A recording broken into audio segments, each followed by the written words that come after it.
कर रहे हैं, यात्रा करते रहें। उसके संबंध में मुझे कोई टिप्पणी नहीं करनी है। ये तो उनका अपना फैसला है, उनकी पार्टी का फैसला है। सर, इस सरकार में आप रक्षा मंत्री हैं। बीती सरकारों में जिस तरीके से सेनाओं के लिए काम किए गए, आपको क्या अनुभव हुआ कि क्या और अच्छा हो सकता था? रक्षा क्षेत्र में भी अब भारत बड़ी तेजी के साथ आत्मनिर्भर बन रहा है और हमने फैसला किया है कि जो हमारा डिफेंस का प्रोक्योरमेंट बजट है उसमें से 68% यदि खरीद होगी तो दुनिया के दूसरे देशों से बने हुए प्लेटफार्म्स, गन्स, एम्यूनिशंस और फायर आर्म्स की नहीं होगी, बल्कि भारत में और भारतवासियों के हाथों के द्वारा जो बनेंगे उन्हीं की खरीद होगी।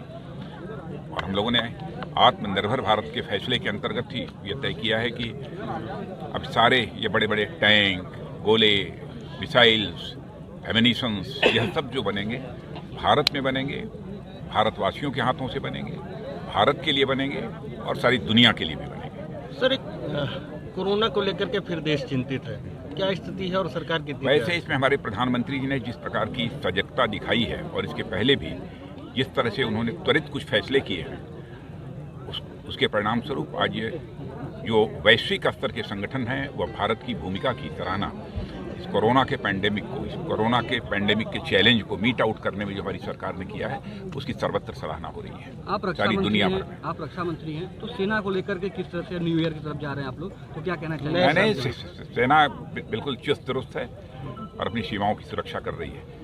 सर, एक सवाल में दोहराऊंगा। सेना बधाई की बात। सर, एक सवाल दोहराऊंगा मैं। नया साल आ रहा है तो भारत देशवासियों के लिए, उत्तर प्रदेश के लोगों के लिए, जनपद के लोगों के लिए और सेना के लिए किस तरह से बधाई देंगे आप? नहीं, सभी बधाई के पात्र हैं। 9 वर्ष पर तो सभी को बधाइयाँ। हमारी उत्तर प्रदेश सरकार भी अच्छा काम कर रही है, योगी आदित्यनाथ जी के नेतृत्व में बहुत ही अच्छा काम कर रही है।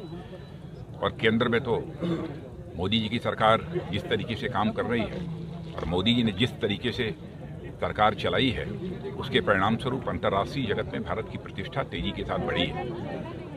और जो भारत 2014 में दुनिया की टॉप 10 इकोनॉमीज में आता था, अर्थव्यवस्थाओं में आता था, दुनिया के टॉप 5 इकोनॉमीज में आकर खड़ा हो गया है। और मुझे तो ऐसा लगता है और विश्व के वैज्ञानिकों, अर्थशास्त्रियों का भी ये मानना है कि 2027 समाप्त होते होते भारत दुनिया की टॉप 3 जो बड़ी अर्थव्यवस्थाएं हैं उनमें आकर खड़ा हो जाएगा।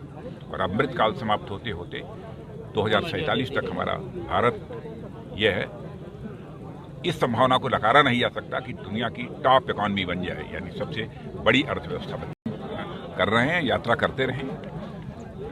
उसके संबंध में मुझे कोई टिप्पणी नहीं करनी है। ये तो उनका अपना फैसला है, उनकी पार्टी का फैसला है।